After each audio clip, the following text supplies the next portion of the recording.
আসসালামু আলাইকুম। আমি রাব্বি বলতেছি।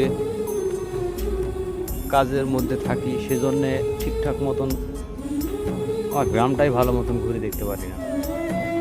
তারপরও আজকে একটু সময় পেলাম, সেজন্য চলে আসলাম সেই আমাদের বিলে। আসার পর দেখতেছি বিলে সরিষা ফুল নেই বললেই চলে আর কি। আস্তে আস্তে সন্ধ্যা লেগে গেছে, তো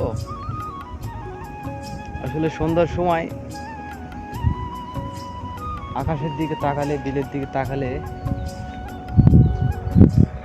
অন্য ধরনের একটা রূপ, প্রকৃতির যে রূপটা আমাদের এই সকল জমিতে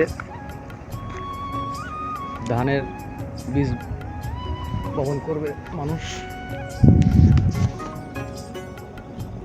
জমিতে ওই যে আমাদের এক কাকু পানি সেচার জন্যে বিলে ওখানে মেশিন ফেলেছে। যদিও ক্যামেরাটা আমার অনেকটাই খারাপ, সেজন্যে ভালো মতন দেখাতে পারতেছি না, আন্তরিকভাবে দুঃখিত।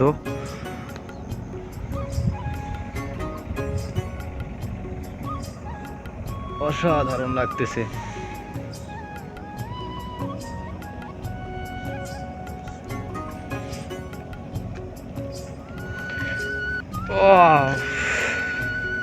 মোশাররফ করিম, কেমন লাগতেছে এই সন্ধ্যার সময় বিলেতে আসার পর?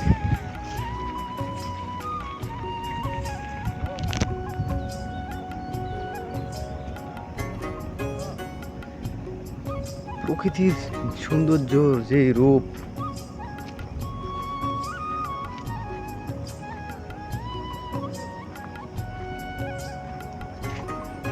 অসাধারণ লাগতেছে। আমাদের এই বিলে অনেক ধরনের মানুষজন চাষাবাদ করে থাকে। এখানে ধান চাষ হবে, এখানে সরিষা, পাশেই আছে কপি। আমাদের পাহাড়ের বিলে অসুন্দর একটা দৃশ্য, যেটা না বললেই নয়।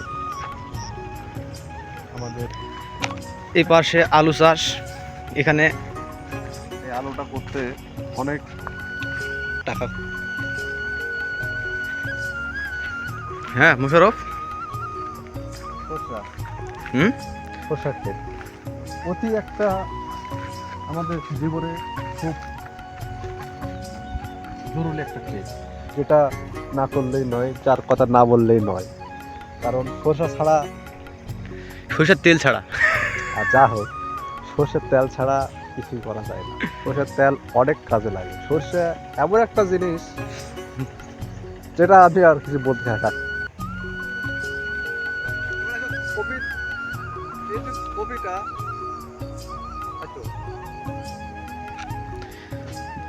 বর্তমানে কপি এতটা পরিমাণ আমাদের হাটে বাজারে সস্তা। দেখেন কপিটা এত সুন্দর কপি, অথচ দাম নেই। সাদা ফটফটের কপি একদম। বাজারে এই কপির দাম সর্বোচ্চ গেলে 2 টাকা।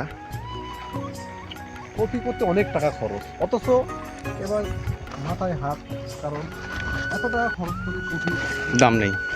মানুষের যদি বলা হয়, লোকজন কাজ দিলে বলা হচ্ছে যে ভাই কপির কোনো টাকা দিতে হবে না, তোরা শুধু কেটে নিয়ে যাবার ভিড় সাফ করে দে, তাও কোনো লোক পাওয়া যাচ্ছে না কাজে আমাদের এই এলাকার এই অঞ্চলে। এক সময় আমাদের অঞ্চলে রসুন এমন একটা বিরক্ত খ্যাত ছিল, যেটা মানুষ করতে ইচ্ছা করত না, কারণ পানির থেকেও দাম কম ছিল রসুনের। আজকে সেই রসুনের এত মূল্য যে বিঘাকে বিঘা আমাদের এই এলাকায় শুধু রসুন আর রসুন, যেদিক চোখ তো শুধু রসুন আর রসুন।